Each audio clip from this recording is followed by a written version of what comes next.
The Bones and Bobbins podcast is now on Patreon. Would you like access to bonus episodes, digital extras, exclusive merch, and more? Join us in the Curiosity Shop at patreon.com/bonesandbobbins. Your generous support helps make the show happen and will earn you our very eternal gratitude. Yes. Yeah, very. And entry into our private Patreon-only Facebook group, which is the best. The best. All the fun. It's true. It is true. All of the people who know exactly what we want to see, and it's beautiful. It is.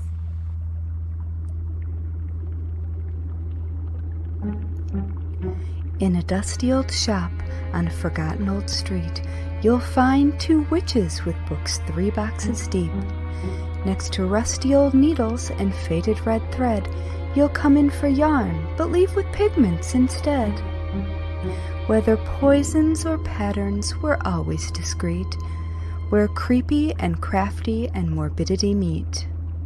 Welcome to the Bones and Bobbins podcast. Hello, morbid makers. We are your slightly creepy, Mildly disconcerting, somewhat sinister, delightfully discomposed, opaquely odd, merrily morbid. marvelously misanthropic hosts. And this is Bones and Bobbins, Season 2, Episode 15. Make all the bones about it. Yes, we'll have all of them, please. Oh. I'm Haley from Red Handled Scissors and the Very Serious Crafts podcast. I'm Natalie from Uber Dark Designs, an official true crime creative. Fancy. Fun! Yes. So, hey, hi, how you doing? I'm really mad about luminol. Oh boy, what did Luminol do now? I'm just mad about how it's used in every fucking podcast and every fucking TV show. 'Tis all Because the places. I was discussing this with my dad, because my dad is a former crime lab director, and I thought that I had the science of luminol sorted out, and that it was detecting corrosives, and that after that you need to test to see if human DNA is present to know that it's blood. So when things light up like a Christmas tree, they may well be a crime scene, but they could also just be fucking bleached. Anyway, that wasn't at all what I was going to talk about. But it seems to be the thing that I have talked about. But speaking of blood, I have given my official first blood offering to my new in progress books. Oh, that took a bit. Yep. Well, it's a dull needle since it's cross stitch. True. But I finally managed to work through the top layers of the finger that I use to like feel the needle coming through on the other side, and I just refuse to properly use a thimble. I don't. Makes sense. My body just won't. So every time I put a thimble on, my body is just like, all right, skipping that finger, moving on to the next. And so I have finally, because I did not want to get blood on my project, I finally think I have made peace with thimbles. Okay. So we shall see. Yay. But there has been bloodshed. Huzzah. So I think that christens the book. Makes sense. I would think so. Yep. You know, champagne on ships, blood on cross-stitch patterns. That tracks. Anyway, how are you? I'm good. I got to have brunch with friend and Patreon member Terry and his absolutely lovely wife Amanda on Saturday, which was super fun. And Yay! It's the first time that I got to meet Amanda, who is a librarian. I was like, we love us a librarian. Oh, we do love us a librarian. So it was very good to hang out face to face and eat yummy foods. And yeah, I used to have a T-shirt that said she blinded me with library science. Oh, that's perfect. Yeah, that's a good one. So yeah, that was my my big excitement, and then we. Oh, that's so fun! I'm so glad you got to hang out. And then Sunday we went on a random outing and ended up in a town not far from here called Boscobel.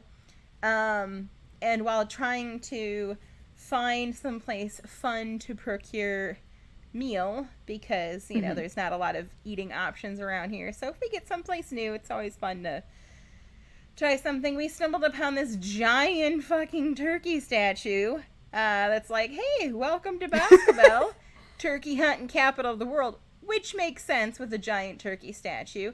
The other part of the sign, apparently it is the home of the invention, I don't know, you can say invention, the creation, I don't know. The Gideon Bible comes from there? Which, what? Right? I'm like, I thought that was like the Mormons, and I don't know how that tracks or what it has to do with The Gideon Bible, turkey. isn't that the one that's in all of the hotel rooms? It is. Yeah. I used to know a lot more about that than I can pull out of my head right now. Right. So, so if you follow me on Instagram, you'll see a giant turkey. Not a turkey vulture, just a fucking turkey. Because if it was a turkey vulture that size, Chad, no. And then of course it's right next to a giant cow statue because it's by it's called a creamery, but they do ice cream and sandwiches and stuff. But the turkey is bigger than the cow, and that just really messes with my sense of right and wrong. That's some turkey. Yep. So and I mean, they are big, but they're not like, they're way bigger than one would think, but they're not bigger than that a cow. big. Right. No. And for those that are waiting at the edge of their seats, we did in fact find someplace to get food, and Chinese takeout was had. Very important. In the most amazingly COVID locked down place ever. The entire front is like, when you walk in, they just do takeout and delivery. The entire counter is plexiglassed from counter to ceiling. Fuck yes. There is a drawer you put your payment in, and then there's it's like taking a taxi. And then there's a like big drawer on the other side where your food comes out. So locked down. That is exactly how both New York City taxis, like the old school ones, and also my local post office is.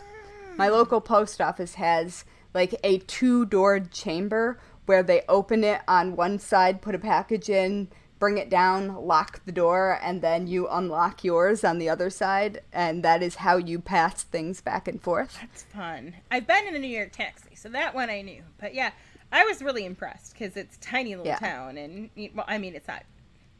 It's tiny. It's like 3,000 people. I mean, our post office is its own circle of hell. So I'm not valid suggesting that anyone goes to there just to see that, because it's awful. Truly, truly awful. But, you know, in case you ever need to know how to use your post office airlocks. I mean, it's the same general idea, although these aren't airtight as far as I know. There's only one way to find out. I'm just kidding. It's a federal building. Don't don't test anything. Put a pigeon in there. I mean, there have been pigeons and birds in the post office when I have gone in, because, you know, they just wander in. And they're from New York as well. They're bold as hell. They're busy. Yep. They are busy. We had got to stop for a baby fox. There's a baby fox. Yeah, I was like, I want to pet your face. It wants to eat yours. Yeah, that's fine. That's how I'm gonna die someday anyway. Petting something I shouldn't. Yeah, that's Mr. my Big wildlife. Stuff just meowed in the background. Speaking of petting things that you shouldn't. That's my my wildlife update and my social life. Yeah. All right. Well, I am deeply jealous about London because it has urban foxes. They just hang out. Like a friend of mine has foxes that come visit her back garden. Oh. In London. That would be fun. There's... Apparently, oh hell, what's it called? The TV show with the hot priest. Oh my goodness. Why can I not think of it? Yeah, I watched it. When is it? Phoebe Walter-Bridges? Yeah. Is that hot priest? I am just Googling hot priest. Fleabag. Thank you. There we go. It really was the first thing that came up for hot priest. So, so apparently Fleabag is not so far-fetched. There are indeed foxes. There is a video on the internet somewhere where somebody had, a lot of people just leave their dogs' toys on the lawn. A fox happened upon it. It's full on playing with the toy. And then there's the dog, and I want to say it's like a golden lab, is sitting in the window watching this fox play with its toy. And I'm like, oh. It's both cute, and I'm like, oh, that poor dog's probably like, that's mine. I want to play with you too. Especially if it's a lab or a retriever of the golden variety. It wants to play with the fox. Yep. It wants to be friends. It does not understand why the fox wouldn't want to be friends. Yep. That's maybe I was a golden retriever in a past life because I want to be friends with all of the animals I shouldn't be. I, too, want to be friends with all of the animals. I tried to make friends with some crows at my in-laws a couple weekends ago. I did not stay around long enough to exchange gifts. Alas. Speaking of exchanging gifts. Yeah. We should take a quick break to thank the gift that is our fantastic Curiosity Shop members. Yes, we should. Over on Patreon and give a totally normal, not at all creepy, welcome to Perry. Hi, Perry. Hello. Welcome to the fray. It's true. We promise we'll be gentle. Ish. We'll shield you from Mr. Big Stuff. Oh my gosh, he just yelled. That was excellent timing, indeed. Oh boy! But we have all kinds of stuff, coming up, and so yeah. Well, Perry, and every other Patreon member that we have, you,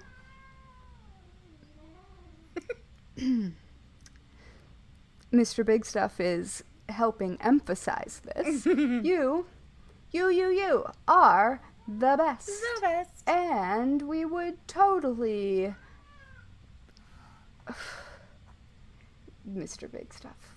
And we would totally go explore hidden old graveyards in the woods with you, even when Mr. Big Stuff is hangry. Yes, absolutely. And if you want in on this fun... You'll get like a huge backlog of Patreon-only episodes, including next week where we talk, what the hell is this? And you want to know. You want to know what it is. Because what the hell? Sometimes it has brains and it can think. Yes, and sometimes it's covered in varnish. Yeah. But it can go fun. Either way. And we've got all kinds of things planned in the future that we're working on, especially once Books Things dies down. So yeah, give it a join. Check it out. If you don't like us, that's fine. We still like you. Yeah. I'm going to tell you a story. Yay, story time. It's true. And it is about Catacomb Saints. That sounds like a good story. Yes. So I'm going to start off with a quote from the Smithsonian when they were interviewing the main source that I used for my research, which was Paul Kunenderis. And this is a quote from an interview with him that I thought just really summed up this whole thing. It's, Paul Kunenderis is not a man who shies away from the macabre. Though the Los Angeles-based art historian, author, and photographer claims that his fascination with death is no greater than anyone else's, he devotes his career to investigating and documenting phenomena such as church ossuaries, charnel houses, and bone-adorned shrines, which is why, when a man in a German village approached him during a 2008 research trip and asked something along the lines of, "Are you interested in seeing a dilapidated old church in the forest with a skeleton standing there covered in jewels and holding a cup of blood in his left hand?" Like he's offering a toast. Kunenderis' answer was yes, of course. Hell yeah. Yeah. That would have been my answer as well. Right? Would have been like, although it turns out I have, I think, seen one of these in person. Oh. In Munich. I think. Because I can't imagine I wouldn't have seen it. Makes sense. But also things were in film back in the days that I spent a decent amount of time in Germany. And that would require a lot more digging through childhood dressers than I am prepared to commit to at the moment. Valid.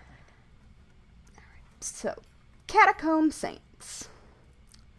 You may be wondering, and I too was wondering, who are the Catacomb Saints? Yes. Because they're not saints. Like, they aren't sanctified, incorrupt. Like, they do not meet the requirements of usual Catholic saints. But that seems to have been fine. Okay. In 1578 in Rome, a maze of underground burial chambers was unearthed. And the bodies within, were assumed to be mostly early Christian martyrs, given the time period that it would have existed when Christians were persecuted. I always have to take a moment and be like, listen, Rome, make up your mind. But nobody asked my advice. They never do. They should. And so to explain how these bones became known as catacomb saints, we're going to have to go down a very mini rabbit hole on the Protestant Reformation. Okay. Which is kind of dramatic, also kind of boring, but also is the reason why these catacomb saints exist at all. Because of the Protestant Reformation, which was, and this is a very light skimming over a topic that is extremely complicated, so just know that I'm aware that it's way more complicated than this. But because the Protestant Reformation, which was a 16th century movement in which, among other things, there was a sought-after stifling of the political power of the Roman Catholic Church by reformers. That is the context in which these catacomb saints came about. So like I said, the Reformation could fill an entire season of a podcast or an entire whole podcast alone. So here are just a few parts of it. I'm sure that you've probably heard a little tale about a guy named Martin Luther, Yep. who in 1517 posted his 95 theses on the church door in Wittenberg because he thought that buying indulgences, which is basically paying the Roman Catholic Church for forgiveness for your sins, like, let me give you this money so I can go stick my dick someplace. I don't know. Still though, do it. I don't know. Having never been Catholic, I am largely just going on I'm a what I recovering gleaned. Catholic. Yeah. So he thought that, Martin Luther thought the whole indulgences thing was pretty sketch. And then there was also the whole Church of England business with Henry VIII because he was mad that the Pope wouldn't let him get divorced. Oh, that was a mess. Just a little And then bit. Bibles were translated because they had historically been in Latin because priests read Latin and normal people didn't need to read Bibles, but now normal people could read Bibles. They were translated. Religious movements splintered and begat other religious movements. War was waged. And in this whole tornado of religious what the fuck, Catholic relics were largely destroyed in many areas of Northern Europe. And eventually, when France, Poland, and parts of Germany would largely revert back from Protestant to Roman Catholic, there was suddenly a need to restore the wholeness, like the visual wholeness of the Roman Catholic churches and the things that they had held dear as a community. Now, back to Cudendaris, whose name I keep saying wrong, Cudendaris. Names are hard. Yeah, my lisp just doesn't work well with his name. Maybe I really want to be friends with him very badly. Maybe I can just call him Paul? Do we think? I think so. All right. I think Paul seems like a pretty cool guy. I think so too. So, Paul, so I do not butcher your name anymore, should you be listening for reasons unclear. 1, let's be friends, please. I think you are awesome. And 2, thank you for letting me use your given name. And I'm sorry if you're mad about it. Okay. So Paul, who had, in fact, found a skeleton covered in jewels hanging out in an abandoned church in the woods in Germany, as he was telling the Smithsonian article, or the author writing the Smithsonian article, he wrote this first one off as sort of a one-of kind of weird thing because religions are weird. They really are. Reliquaries are weird. But there was a gilded skeleton holding a cup covered in jewels in a dilapidated church in the middle of the woods in Germany. Like you do. Yeah. That's a thing. It is. Yes. And it turns out that it wasn't just a curiosity. He was in Germany at the time researching another book called The Empire of Death. And for that book, he was exploring church ossuaries and charnel houses. But he just kept finding more bejeweled and gilded skeletons as he was finding the other things that he expected to find. And some were on display, some were hidden away in crypts. But who were they? And why were there all of these bedazzled skeletons hanging out in churches, largely in Germany? It wasn't even near the decade of disco. These are some flashy corpses. They're pretty great. Right. The why of why they existed in those churches in the first place takes us on an interesting journey. When those skeletal remains that I mentioned earlier were unearthed in Rome in 1578, and when the people who unearthed it decided that it was likely full of persecuted Christians, the Catholic Church, still smarting from the Reformation, saw an opportunity. Because during the Reformation, many of the church's relics had been destroyed or removed by looters and vandals, never to be seen again, probably existing in curiosity shops or on someone's mantle someplace, like these things tend to. Finding a cache of skeletons from early Christian martyrs was like finding a glimmer of hope for the Catholic Church at that time.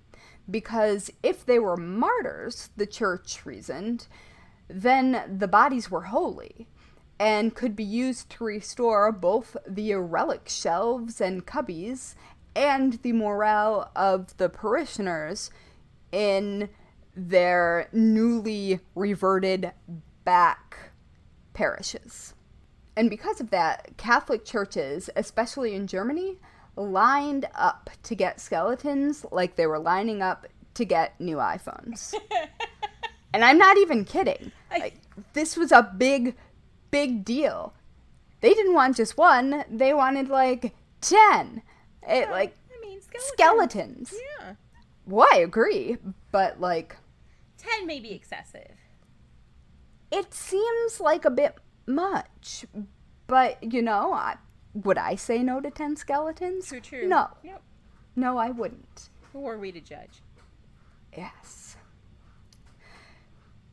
So all of these churches that were trying to recover from, I guess, the collective trauma of the Reformation, although I'm not sure if it was traumatic or more of just a slingshot back and forth sort of thing. I don't know, because I assume that much like in pagan populations, local populations probably tended to just carry on as they had been, although I don't know. There were legal reasons that they wouldn't have, but who pays attention to small German villages?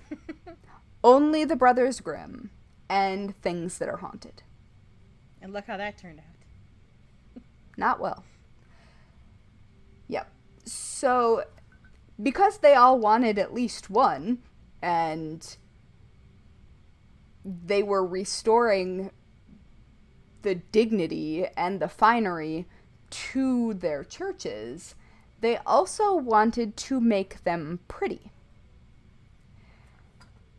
And in a turn that will shock exactly no one, wealthy families wanted them for their own private chapels as well. So and shocked. Then, yeah, I know, I for one, am just blown over. Or bowled over, not blown over. Mixing metaphors. Anyway. So organizations and guilds of craft people and fraternal orders and clubs, I want to think the Hellfire Club, but that is kind of the opposite of what was happening here, and also wrong location. But they also would adopt a martyr who would then become their own patron of, whatever the fuck they made or whatever they did. So, for example, Saint Catherine is the patron saint of lace makers, And Ooh. so if I were adopting a martyr, one of these catacomb saints, often it would be given a name of an actual saint, like that it would represent. And also the locals might give it very specific folk connotations. So it was really interesting and strange time to be in the church, I would think. Saints are always kind of a weird thing to begin with for me. Like, I don't... Yeah. I was raised Catholic, and I don't get it. And then there's my Catholic BFF's mom used to pray to Padre Pio, and to this day, I just know he was an Italian saint that had stigmata. I don't know why she prayed to him. I don't know what she was asking Padre Pio for, but yeah. Well, you should probably look up what he's the patron saint of, because it might be something really interesting. Now I'm gonna have to do that. Well, here, let us jump down that rabbit hole. You said Padre Pio, right? Padre Pio, yep. And they had the holy water things all over the house. Oh, here we go. Why do you pray? Ooh, he's a mystic. Oh, that's kind of fun. I found the Saint Padre Pio Powerful Healing Prayer. He was both Ooh, excuse me. beautified, which is apparently a thing, and then canonized in 2002. His feast day is September 23rd. Indeed. I still don't know what it is that he... Oh. Civil defense volunteers and adolescents. That. So basically, which is kind of hilarious. Yeah. So wait, is Padre Pio then the card that cops carry? Catholic cops carry in their hats? They might. Now I need to know that. I opened a whole rabbit hole. Sorry on that. Well, now I need to know. Yeah. So No, that's St. Michael. Huh. I think. Yeah, that is. I guess you gotta have an archangel in there. See, there's a lot. There's like a flow chart in there somewhere, I'm sure. But so yay, your own personal patron saint. There we go. Now, where was I before I decided I needed to know about Padre Pio? Okay. So like I said, people adopted a martyr. Like you do. Yep. And skeletons from that particular Roman catacomb were really big business for the Catholic Church. And if a small church happened to want one, they needed to have, connections with the Vatican. Well, I don't know if it was actually called the Vatican at that point, but they needed to know somebody who knew the Pope. Always about the business and corruption. Yeah, well... like a good religion. that was the problem that the Reformation was so mad about. Right. Yeah. Anyway, that's how we got Quakers and all manner of other Lutherans, obviously. And, okay, I'm not going to go down that mental rabbit hole either. Averting rabbit hole. No. Absolutely not. Bob and weave, bob and weave. Right. So, enough so's. In all, thousands of relics were sent out by the Vatican during the time when these churches were reestablishing themselves in Roman Catholic tradition.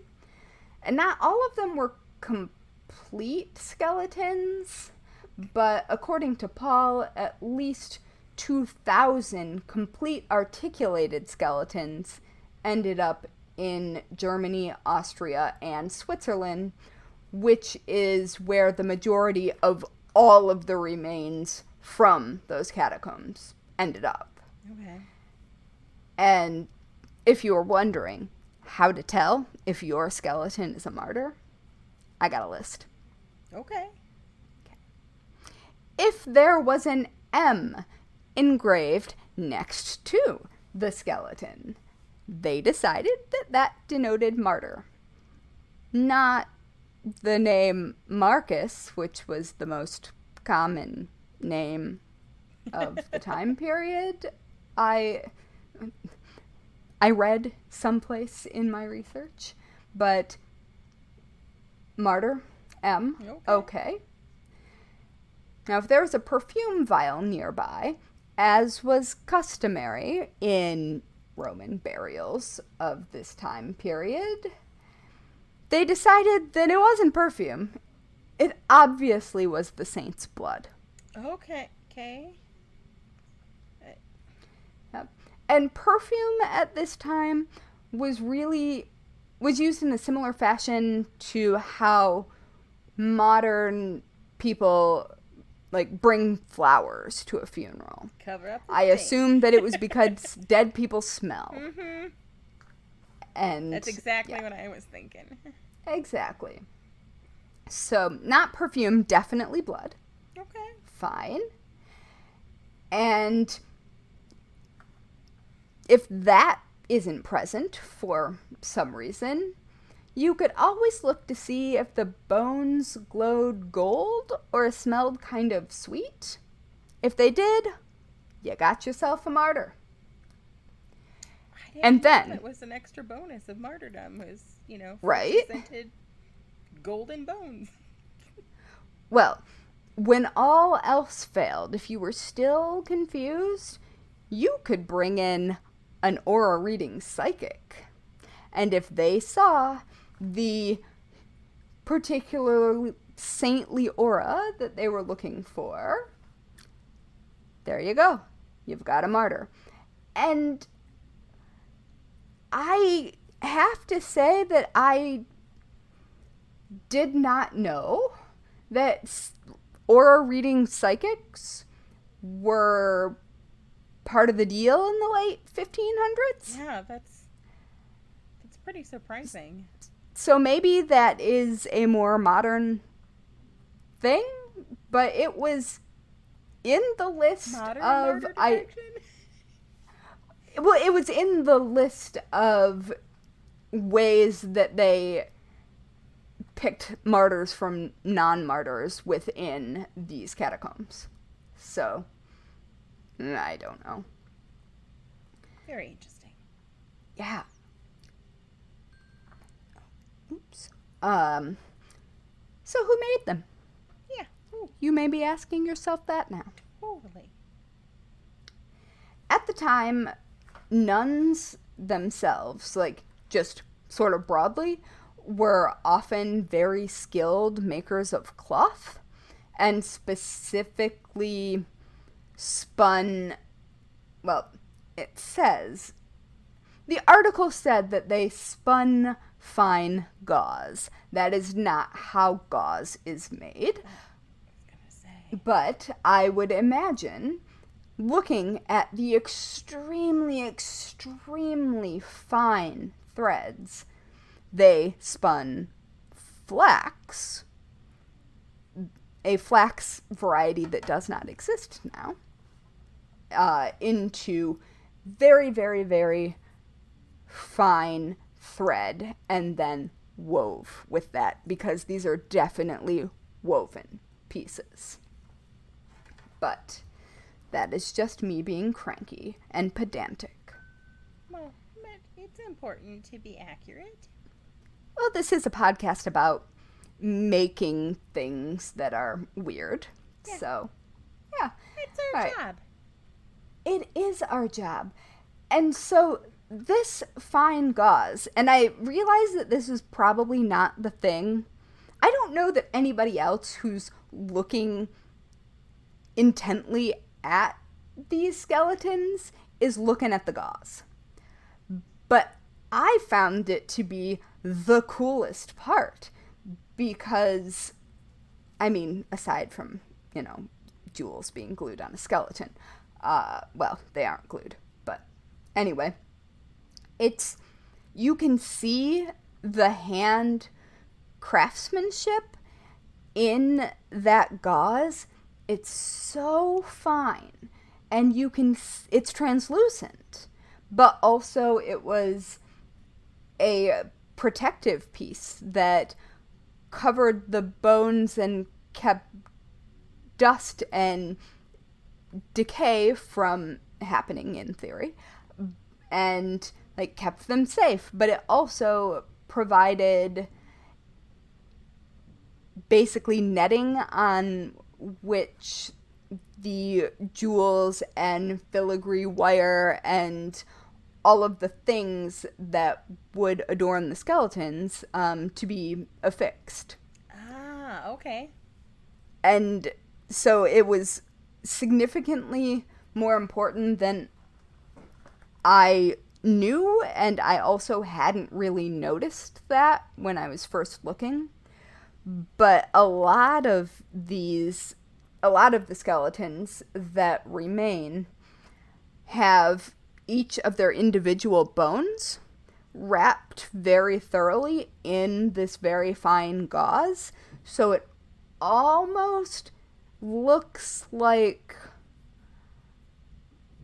they were trying to make them look like they had skin. Oh, wow.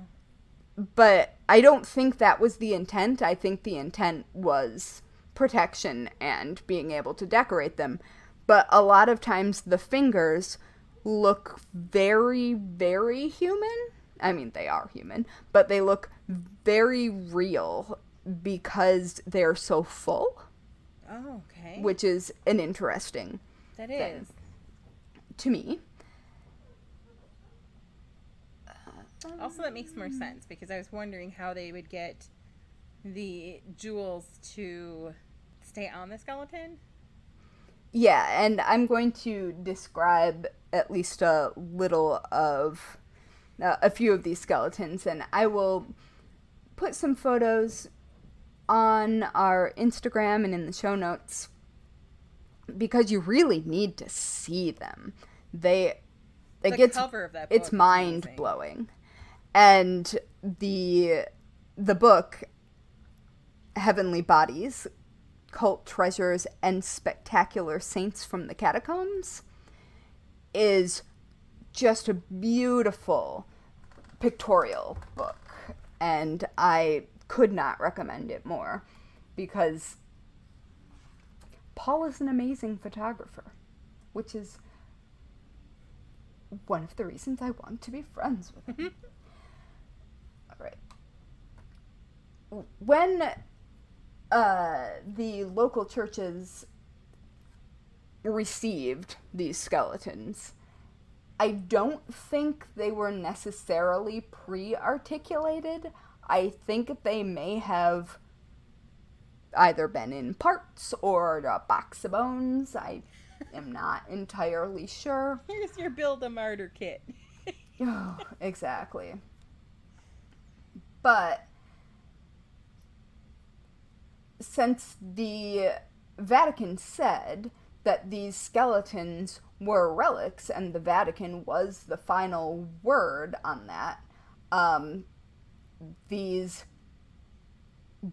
bundles of bones needed to be made presentable for the public if they were to be able to fill the role of the lost relics of saints that had been either taken or destroyed. So, skilled nuns, like I said earlier, and a handful of monks probably spent up to 3 years preparing and adorning each skeleton before it was presented to the congregation. Wow. And convents would have their own recognizable style for adorning the bones, and the bones were, like, when we say jewel-covered skeletons, I mean straight up jewel encrusted skeletons. Like, it's exactly as intensely bizarre and also beautiful as you would be thinking. And so they all had, and these weren't costume pieces. They had real gemstones, fine fabrics that were generally donated by local nobility. And also,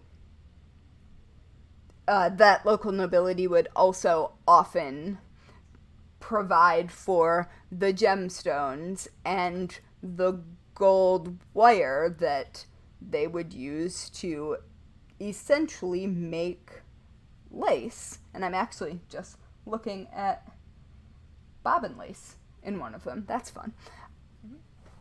So these were all very, very high quality goods, and the nuns and few monks who were responsible were outstandingly skilled craftspeople, but they were doing it in a vacuum. So they were not connected to artists and craftspeople that also existed during that time. And so this is a very interestingly isolated skill set that isn't taking from the other things that were going on within the artistic world at the time, because they were nuns. They were not going out and going to artists. Art school, or whatever. Okay, so I'm going to just describe one of these. Just the time it must have taken to make the gauze, to weave that gauze with that fine of thread. Oh, and it is just so cool. So right now I am looking at an example of one of the skeletons, and I'm trying to find... this is the one I think I've seen, actually. Saint Mundita... Mundisha? Saint Mundisha in the Church of St. Peter in Munich. And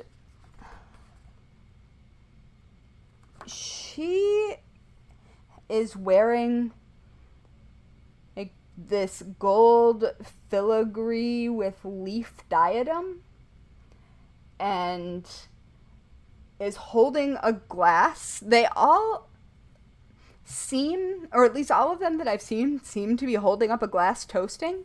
And so I feel like, I guess their blood was supposed to be in there. I don't know. Was it their blood, or was it supposed to be the blood of Christ? No, their blood. Their blood? Alright. Yeah. And so she has glass eyes. That's interesting. Inset within the skull, but the rest of it is just gauze covered. And then there is point lace around her collar. There's lots of gold cording that is clearly actually metallic. And like basically what you would think of if you were thinking of like a richly embroidered costume of the nobility during that time period. Okay. And so like the 1700s, I think. Wait, that is not correct. Hellblast Dam. 1600s. And each like individual rib might have gold wrapped around it, like gold filament wrapped around it that was braided or woven into different shapes. There are just gigantic gemstones, like so big you would think they had to be fake, except they definitely are not. Wow. And just there's so much silk and so much fine lace work, and it's just fascinating. And pretty much all of them are individual looking.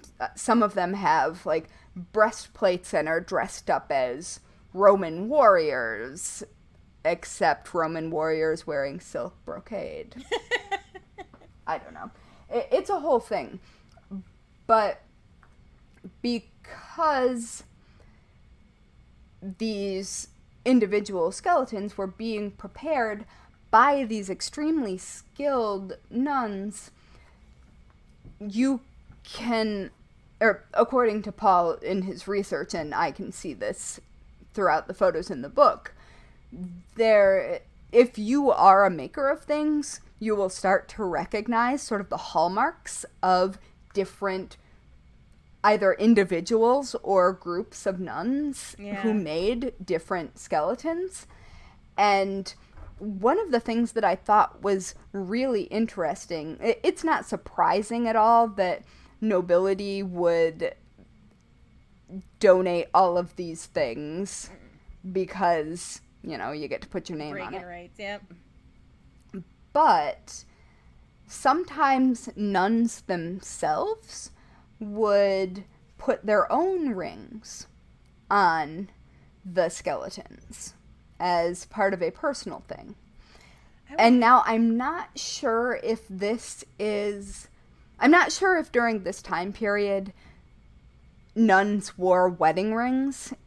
I know that they did in many places until like the 1960s, and also had wedding dresses because they got married to Christ. It was a whole thing. So weird, but yeah. And so I'm not sure if that was still happening, but I do know that at the time period it was not rare for daughters of nobility, especially second daughters, to go into religious life because their dowries would be too expensive. And so often one would be set up to make an advantageous marriage, and then any additional daughters might be sent to a monastery. So it's entirely possible that these were noble women, and that they had items of value. Right. And if you're working with, so even if you're just working on it from an artist standpoint on any project for 3 years, it's intensely personal. Yeah. Now, if that project is then an actual being like that. Yep. And you then, very much believe that this is a holy item. Right. I can... Because the sincerity is, I think, what makes all of this so important. There's a level of intimacy there that is... Yeah. Is and these people truly believed that these were holy items. And as did the congregations. This wasn't just a show of wealth. It was very much a dearly held belief. Yeah, I can, it makes sense that they would include their own personal items as well. Yeah, and I think that's really lovely and really interesting. Absolutely, yeah. Especially, I assume that there was no one was making them. I assumed that they were doing it out of personal sacrifice, which I think is a lovely idea, and these are gorgeous pieces of art. I wish that they had a moment where they realized that they were beautiful pieces of art. Maybe they did. Like, I hope that there was a moment in there where they could step back and be like... I can't imagine that the very specific point of making something so beautiful to glorify the God that you also think is so beautiful and so important, I would have to think that I imagine they shied away from taking pride in their work because that is, right. That's a sin. It is. But I would imagine that there was celebration in creating beauty for the church. I don't know. I mean, not being really one of them. And just went, I'm an artist. You know what I mean? That there's more than just... I hope they knew they were skilled. Yeah. And uncommonly skilled. Yes. But once the skeletons were in place in their congregations, they were often believed to protect members of the congregation from harm, and they were often also given credit for any good or miraculous happenings that came to pass after their arrival. So there's a big crossover between like the occult and mystics spirituality and the just normal pomp and circumstance of Roman Catholic celebrating of Mass. And I am unsurprised because a lot of these were relatively small churches in small towns in Germany and Austria and Switzerland. And there's a lot of folklore there. Mm-hmm. And there were also apparently sometimes even miracle books in churches that recorded the good deeds that had been caused by the catacomb saints. And I love that. Like, somebody was like, gonna need a ledger. The miracles are a-flowing again. Let's get this one in the books. Yeah.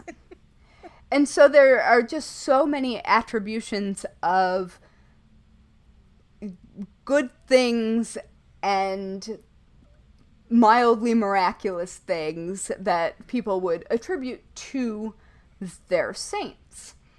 And one was even credited for saving a town from a fire that was encroaching upon like its city center marketplace, because right before that happened and would have basically taken out the entire city, a huge amount of wind came from the other direction and blew it away. Oh. And they attributed this to their saint, which, all right, I attribute things to much weirder stuff. Right. So a bejeweled skeleton, I can work with that. Mm-hmm. And unfortunately, in the 18th century, many of these skeletons were removed because Austria's Emperor Joseph II, who was looking to banish superstition. A dick. I talk about him too a little bit. Uh-huh. Yeah, he is a dick. He was looking to banish superstition because witches.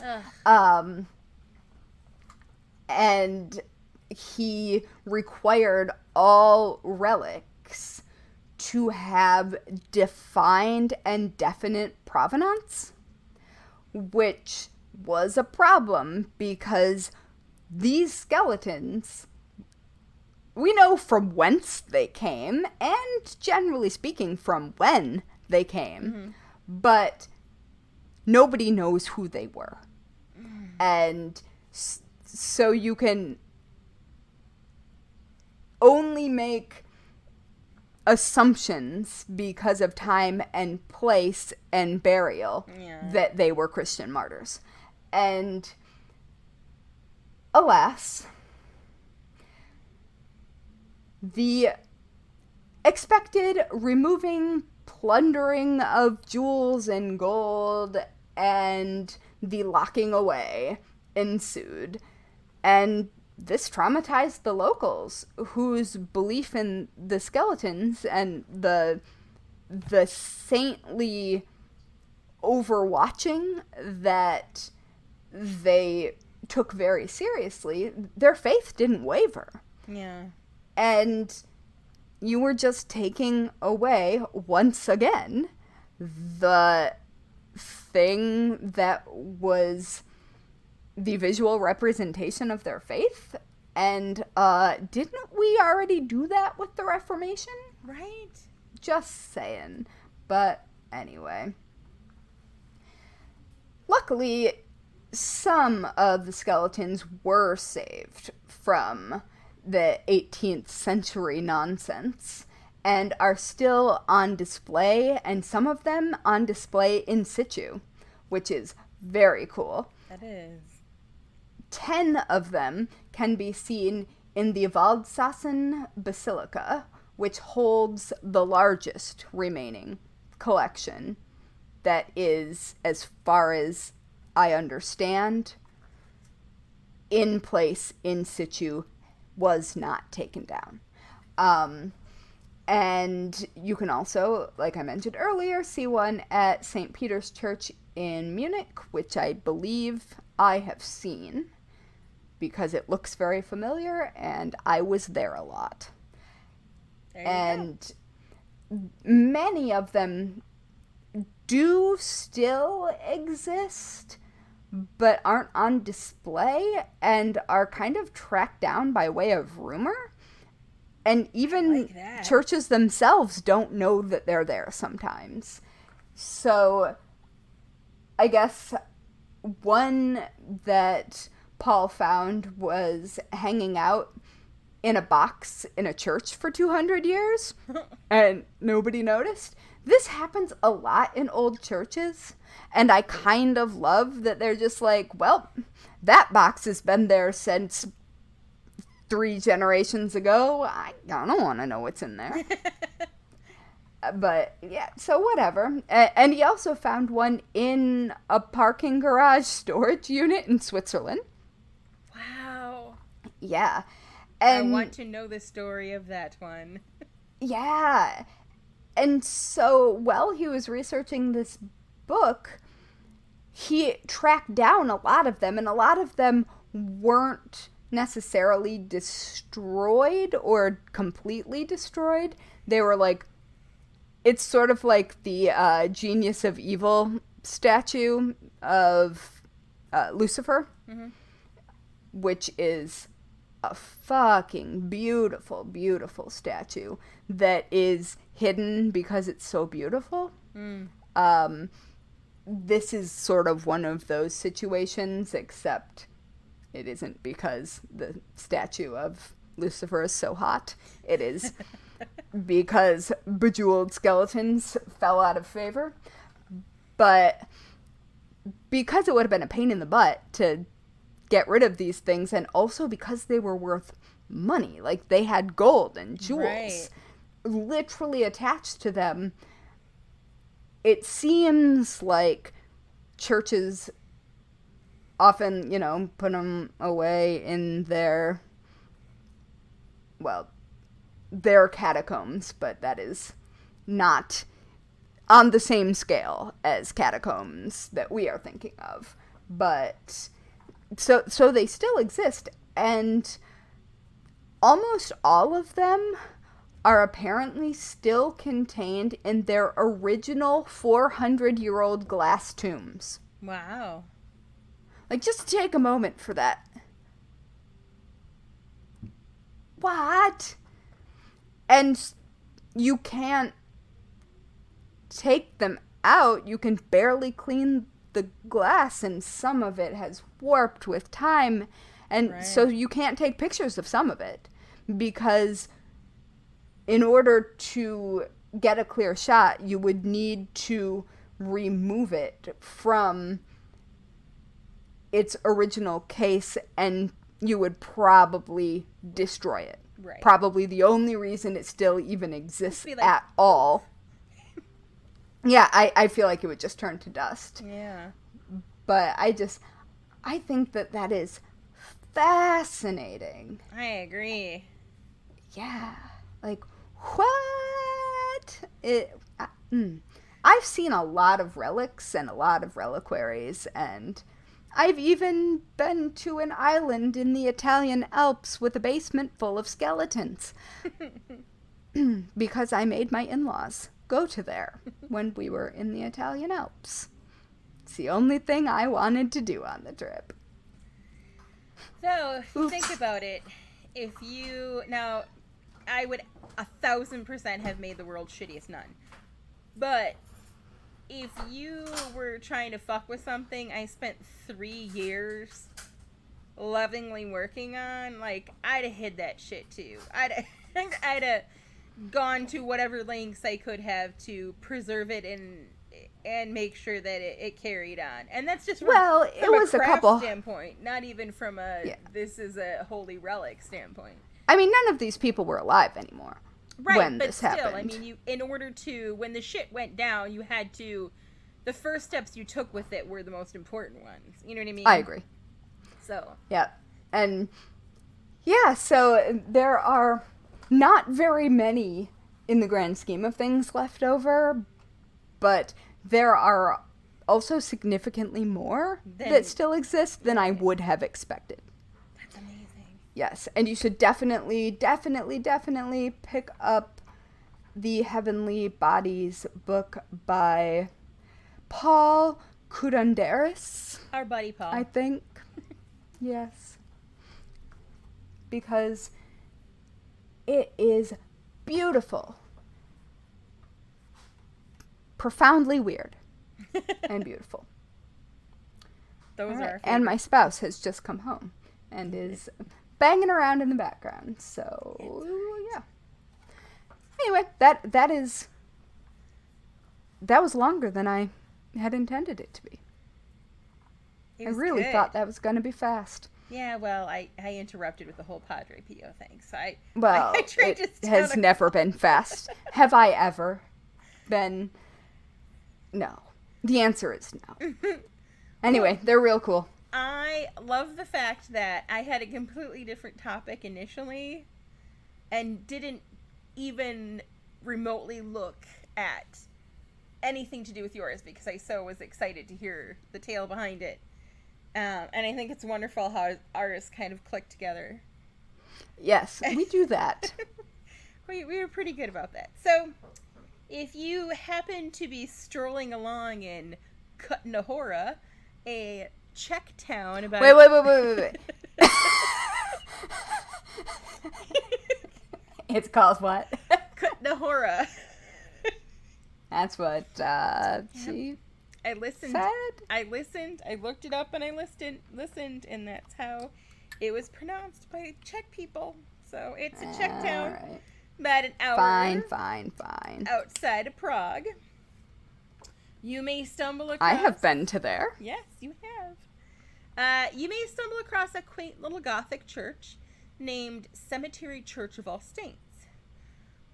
From the outside, it appears to be just a basic church, but it's the ossuary, or ossuary, depending on who you are, below that brings people coming from all over the world. Fascinating. I like a good ossuary. Right? What the heck is an ossuary? You may wonder, because some people are like, you keep using that word. What is it? I mean, we did talk about them in some of our very earliest episodes. We did. But maybe you're new. I don't know. So an ossuary is a chest, a box, a chamber, even a building made to serve as the final resting place of human skeletal remains. Yes. They're frequently used when burial space is scarce. A body is first buried in a temporary grave. Then after some years, the skeletal remains are removed and placed in the ossuary. If you listened to Season 1, Episode 3, What Remains Can Be Seen, you heard us tell tale of Paris catacombs. Well, it's true. The Sedlick Ossuary, otherwise known as the Bone Church, makes the catacombs look hella basic. Really? Oh, yeah. While it's technically the Cemetery Church of All Saints, it's part of the former Sedlick Abbey in Sedlick and will forever be known as the Sedlick ossuary. Fair enough. So what makes it so special? I should note here, just as a side thing, which doesn't necessarily make it super special, but adds to it, was that the church itself was part of the oldest Cistercian monastery in Bohemia, founded in 1142. But we're only going to take it back to the 1200s when the magic really began. Okay. So, 1278, to be exact. Henry, that's it. You know, like Madonna, Prince, just Henry. All right. The abbot of the Cistercian monastery in Sedlick was sent on a pilgrimage to the Holy Land, which was last names weren't common then. Nope. Actually. Of Jerusalem by King Odoacer II of Bohemia. Now, legend has it that our pal Henry returned with a small amount of earth that he removed from Golgotha and spread it all over the Abbey Cemetery. Some tales say he did like miracles with it and stuff too, but the act of putting it in the cemetery pretty much turned it into the place to be buried if you were Bohemian. Okay. Its popularity grew and grew and grew, and then the plague hit around 1318, and that in and of itself resulted in an estimated 30,000 new burials. Fucking plague. Fucking plague. I mean, there were like 3 different plagues. Right. Well, this particular plague was... Yes. None of the plagues are great. Fuck all the plagues. No. That's Every why one they're of them. plagues. Yes. Around 1400, a Gothic church was built in the center of the cemetery with a vaulted upper level and then the lower chapel to be used as an ossuary for the mass graves that was unearthed just during the construction of it, as well as to make room for new bodies. Wait, so they found a bunch of bones and decided they were going to decorate with them? Kinda, yeah. Right. They needed some place to put them.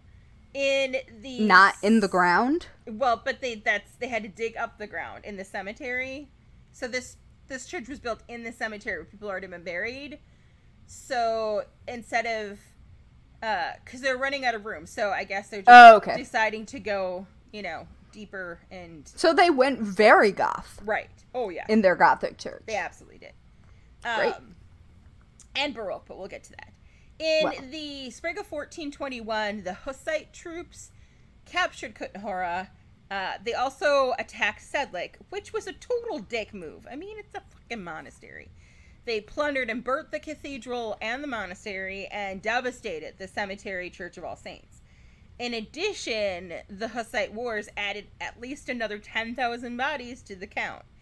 Now, yeah, like there is no exact number that is known in terms of body count, and to the point where the range is between 40,000 and 70,000 depending on who you ask. And how big was that area? Because populations were not right, but and that was war, not plague. It was okay. So 10,000 war was from and the war. plague. 30,000 was from the plague. Also, people were already like trying to get buried there to begin with because it was the only place in the area that had been christened with this holy dirt. Hot damn! Right, like it was hopping. So it had it all. Holy dirt. Hold on, I'm gonna do my Stefan face. I love Stefan. Okay, I've done it. Good times. So yeah, lots and lots of bodies. And it's funny because I found an English translated the copy of the pamphlet they hand out when you go to it. And then there's the official website. And then there's the Wikipedia. And so none of these, even the pamphlet that's handed out, the number doesn't match the official website. Like it's just, they just throw out a number. So it's just a lot. So at the end of the 15th century, there was just like too many fucking bodies. So the bodies were dug up, moved to the chapel, and made into pyramids somewhere around 1511. And what Pyramids? Yeah, and what poor soul was tasked with this? Well, legend has it that it was a half-blind monk who arranged the bones and skulls into the pyramids, and allegedly he got his eyesight back when the task was completed. Huh. How about that? Right? Between 1661 and 1663, the church finally received repairs, including rearranging of the bones. An original Gothic star-shaped vault of the upper chapel was replaced at that time. And then another major reconstruction, and probably, well, one of the bigger ones, of the monastery began in the Baroque period in the early 18th century. That reconstruction was entrusted to Jean Belge Santini. He rebuilt the Cathedral of the Assumption and the Church of All Saints with the ossuary entirely in Baroque Gothic style. Santini is also considered to be the author of the basic concepts of skeletal decorations according to the Baroque piety and principles of the Baroque aesthetics. Wait. Yep. There's a book on it? There is. There's a Holy book shit. Of how you do this thing. There I are... clearly need a copy. I'm gonna try to hunt it down. There are liturgical symbols of cups and monstrances in the niches, garlands of bones that are reminiscent of Baroque angelic heads, which is one of the photos that I included. It's really amazing. Baroque angelic heads are terrifying. And Who thought that was a good idea? I don't know. Not me.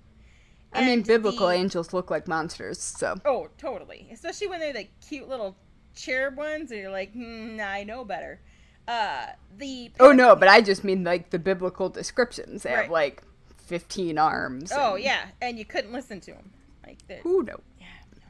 Anyway. So, they also had pinnacle-shaped candle holders from 1742 that symbolize the eternal light. So we've gone from pyramids to some light decorating with skeletons, but we've not gone full weird yet. Oh, no. Huh. No, we have not. So that brings us to 1783, where our buddy, the fuckhead Joseph II... Hell blast damn. Yeah, abolished the Sedlec Monastery, and then the Schwarzenberg family, which sounds very Jewish to me. I mean, is it Schwarzenberg? Yeah, Schwarzenberg. No, I mean, yeah, could be. Yeah. But they were from Orlik, and they stepped in and purchased it. Cool. Thanks to their patronage, the Sedlec ossuary was maintained. In 1870, they brought in local woodcarver Frontensic Rint to renew and extend the Baroque bone decoration, as well as make something beautiful from the staggering piles of bone. Wait, he was a woodcarver. Yeah. Yep. Okay. Yeah. And so he was like, wood, bone, same thing. After bleaching and carving the bones, he used them to decorate the holy space. Now, when I say decorate the holy space, Rint made chains of skulls to stretch across entranceways. Chalices and crosses were constructed from hips and femurs. There is even a detailed Schwarzenberg family crest thanking the aristocratic family that funded the initiative, adorning a wall. It is huge. Just I'm looking at it right now, and I am not allowed to become interested in heraldry. So I cannot tell, although I think there's a baton sinister. There is. In the corner of it, there's a crow pecking at a skull that's supposed to, like, symbolize eventually bleeding the Hussites, I think.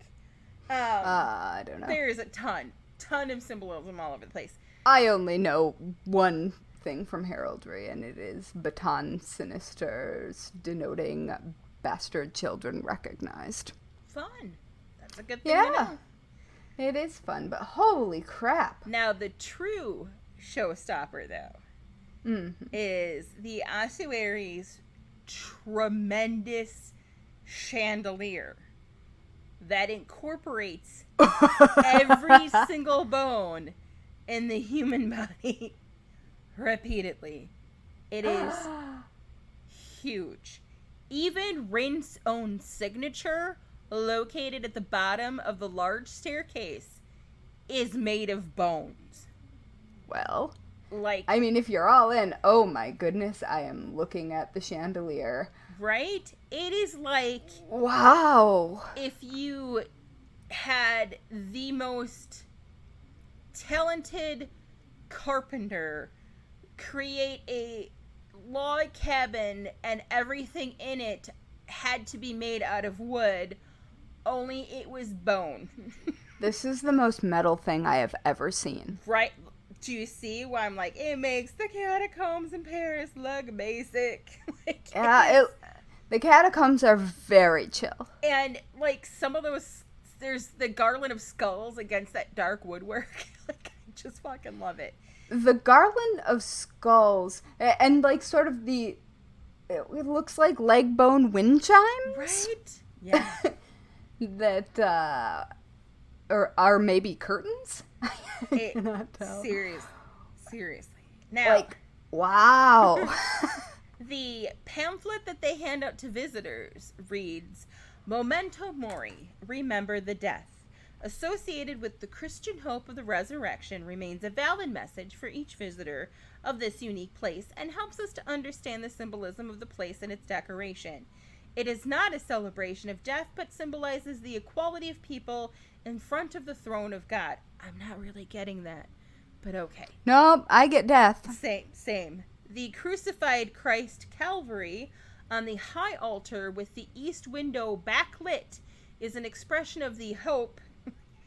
The wooden carved crowns at the tops of the bone pyramids represent Jesus Christ's triumph. Currently, the Sedlick Cemetery and the Church of All Saints with the ossuary are associated with the preparation of extensive restoration work involving many branches.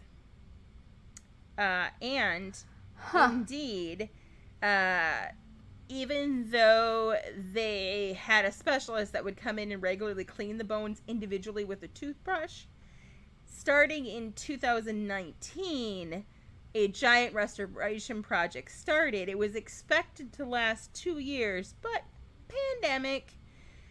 The project is indeed aimed at preserving the bones and also aims to restore and strengthen the church building itself that houses them and draws 500,000 visitors every year.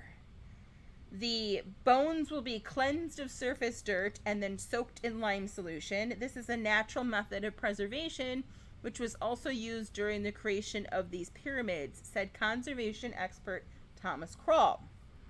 To make sure the structures are rebuilt in the original format, the restoration team has hired a firm, Nas Histori, to produce computer modules and models of the bone pyramids using photos and video mapping. Okay. And that is the story of the Sedlick ossuary. That is just amazing. Wow. I wonder how much it costs to restore that. I don't know.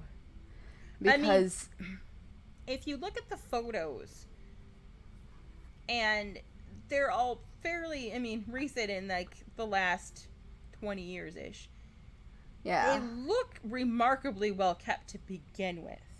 Oh, I think so too. I think it's the building itself that is probably more of the concern. It's even though that's a lot of bones. It's a lot of bones. Even though bones are relatively light. Not this many bones. that's a lot of bones. Yeah. And, 500,000 people, it's not that big of a place. Oh. So having 500,000 people tromp through there a year, I mean, that's a significant amount of traffic. And exposure, because it is a lot. There's nothing actually protecting them, which is all the more reason why it is pretty amazing that they do look so well kept.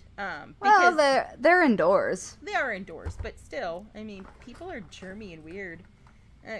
People are germy and weird, but you don't generally have bone-eating germs. True. Generally. But, I mean, certainly... I wonder if they have bats. Ooh. To eat pests. Anyway, I just considering how much it must cost to restore when you have to take the bones down. Right. Like, that blows my mind, because when I was looking into the Catacomb Saints, apparently a church had asked a restoration specialist how much it would cost to restore their catacomb saint. Mm-hmm. And the amount was just mind-blowing. Yeah. Like, not, like, impossibly expensive. Yeah, I can imagine. And it's remained open during the entire restoration, which makes sense that you would have to do it in bits and pieces. Well, yeah, and you need that money. Right. To pay for the restoration, presumably. But, wow, that is an intense amount of bones. And it is. And I even think it's a lot of bones. And I'm really into bones. And it's not entirely clear to me how you go underground and, like, there's a tunnel lined with skulls. But it's not entirely clear to me. I think the church itself is obviously adorned with them as well. Like, the whole building is just yeah, it looks like all of the church is, and then the pyramids are underneath. Is that? Yeah. I wasn't. I should. There's a lot going on there. There is. There's a lot to keep track of, man. I have to say, the skull garland, that's what gets me. Yep. The skull garland. Like, if you've got that many skulls, why not make a skull garland? Right.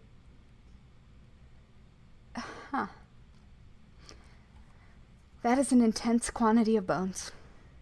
It is indeed. It is indeed. I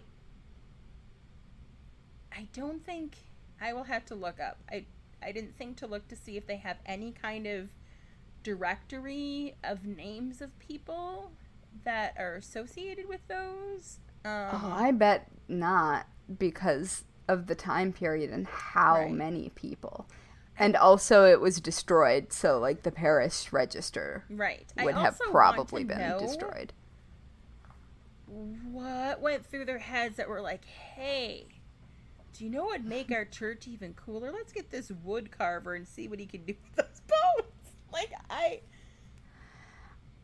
I have to assume, just looking at the sheer quantity, that they must have just unearthed so many remains that they had to do something with them, and it was either stack them in the basement or stack them artfully in the basement.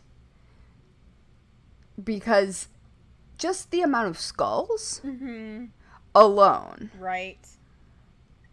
indicates to me the sheer volume of human remains that must be in there. And I'm thinking about Prague specifically, and some of the older cemeteries in Prague. They seem very full.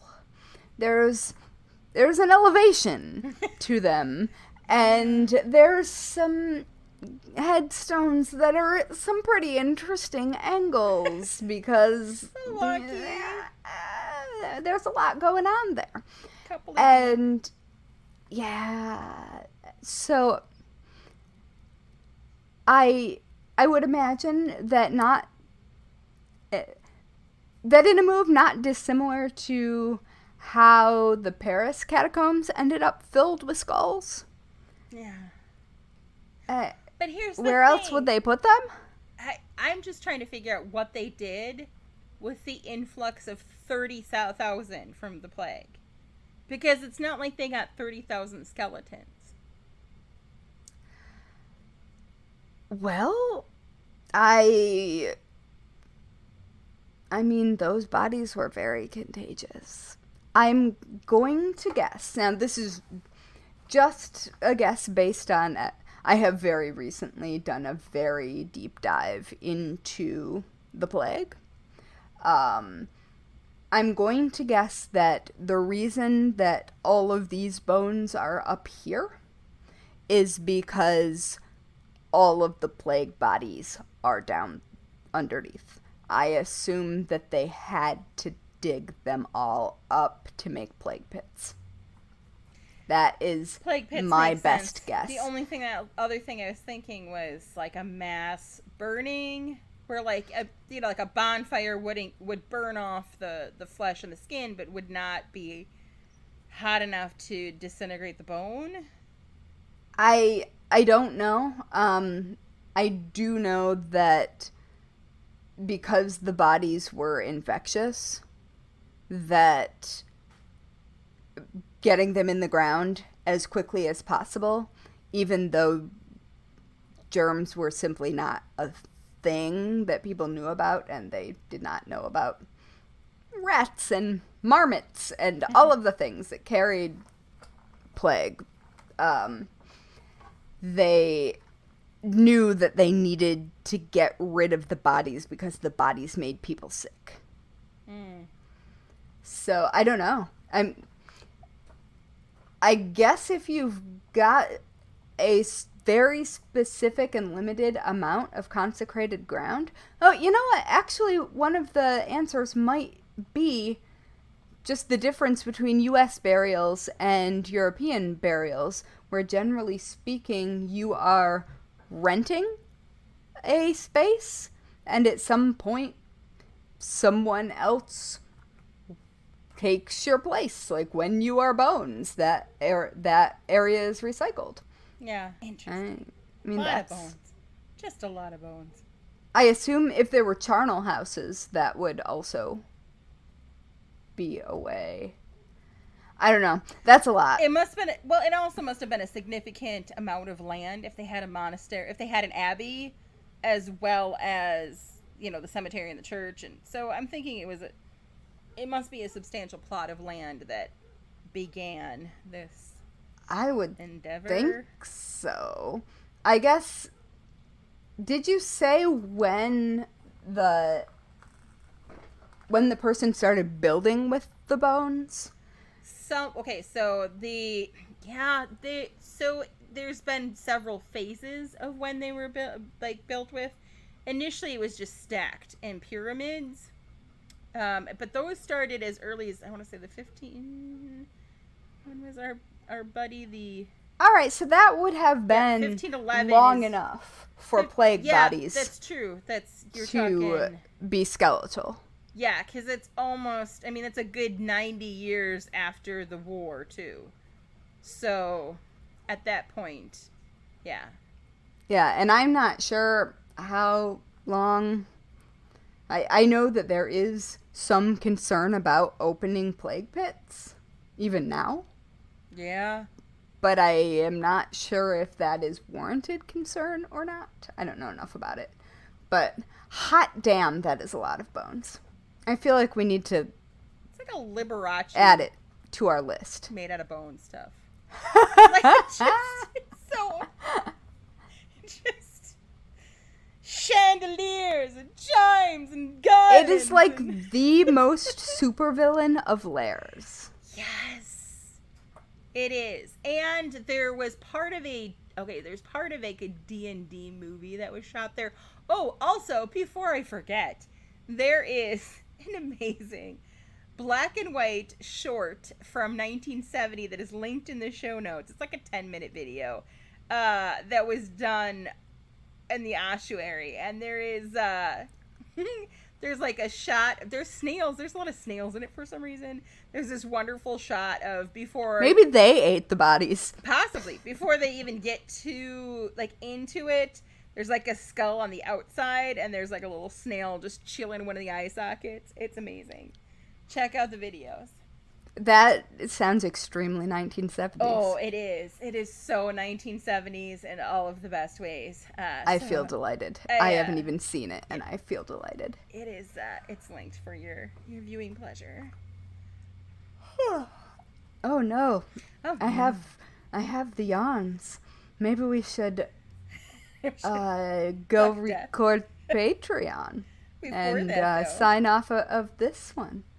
But speaking of all of this death, yeah, it is time for the weekly worst way to die. I forgot about the weekly worst way to die.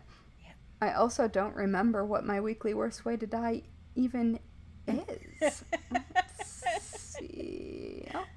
Oh, now I remember. Yep. All right. So what is your weekly worst way to die? Mine is crushed by that giant chandelier. Well, that would be a heck of a way to go, though. Yeah. I mean, it'd be epic, but it would suck. Oh, yeah. Mine is a brain tumor that is itself an even tinier brain. And I'm going to tell the patrons all about that thing that is an actual thing. Yes, so, yeah, come listen to the Patreon. Yeah. It's I'm excited. I'm so excited. There's going to be a lot of questionable life choices. Indeed. Speaking of questionable life choices, Do you want to be spooky internet friends? Obviously. We are Bones and Bobbins on Instagram, Facebook, Twitter, Pinterest, TikTok, all over the webs. Or you can just go to bonesandbobbins.com and find all of our stuff from there. It's true. And don't forget to rate and review this podcast. It pleases the internet gremlins, and that's how we show up in recommendations so that other morbid souls can find us. And what I think we should do, even though I'm not entirely sure we know this answer, I think we should all play like that jelly bean guessing game of how many are in the container, but with skulls in the ossuary. And leave it as a comment. That's what I'm saying. Yes. I am all about that because I want morbid souls. Or maybe somebody knows and they can tell us. Yes. Do it. Yes, do it now. And on that note, let us leave you with some advice that you should never forget. Lock your doors. And don't run with scissors. Not even a gallop.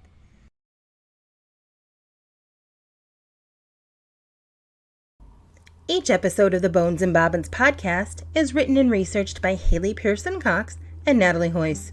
Our music was composed by Loyalty Freak Music. You can find us on Instagram, Twitter, and Facebook at Bones and Bobbins. Subscribe now on Apple Podcasts, follow us on Spotify, or check us out wherever you listen to your favorite podcasts so you won't miss a minute of our strange and creepy content.